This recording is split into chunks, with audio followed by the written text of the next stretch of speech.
Good morning friends, আজকে আমি আবার একটা আউটডোর করতে যাচ্ছি। তো তোমরা দেখতেই পারছো বিছানার উপরে খাতা, পেন্সিল, রং সব রাখা আছে। সেগুলো এখন ব্যাগের ভিতরে ঢুকিয়ে নিয়ে তো এখন বেরিয়ে যাব আমি আউটডোরের জন্য। তো সব ঢোকানো কমপ্লিট হয়ে গেছে। তো এখন আমি বেরিয়ে যাচ্ছি আউটডোরের জন্য। তো বেরিয়ে পড়লাম সাইকেল নিয়ে আউটডোরের জন্য।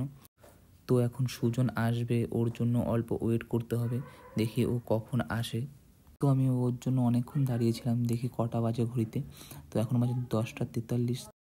তো এখন আমি সুজনকে কল করে বলবো তাড়াতাড়ি আসার জন্য, কারণ আমাদের অনেকটাই লেট হয়ে যাচ্ছে। কারণ আবার ওখানটায় গিয়ে লোকেশন খুঁজতে হবে, ড্রয়িংটার মধ্যে টাইম দিতে হবে। তো বন্ধুরা ফাইনালি চলে এসেছে সুজন। তো এখন যাওয়া যাক আউটডোরে। I feel the gravity pull and it keeps me away. I would rather be here lonely in তো বন্ধুরা অনেকটা খোঁজার পর তারপর আমি একটি ভালো লোকেশন পেয়েছি। তো তোমাদেরকে লোকেশনটা পরে দেখাচ্ছি। তো এখন ব্যাগের থেকে খাতা, পেন্সিল, রং সব বের করে আমি এখন বসে পড়বো আর্ট করতে।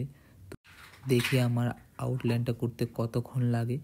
তো ফাইনালি আমি আউটলাইনটা কমপ্লিট করে নিয়েছি। আউটলাইনটা করতে মিনিমাম আমার আধা ঘন্টা লেগে গিয়েছে। আর তোমাদেরকে লোকেশনটা দেখাচ্ছি, এই সেই লোকেশনটা, তোমরা যে দূরে বাড়িটা দেখতে পাচ্ছ সেটাই আমি বানাচ্ছি।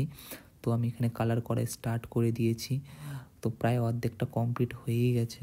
দেখি পুরোটা ড্রয়িংটা কমপ্লিট করতে কতক্ষণ টাইম লাগে।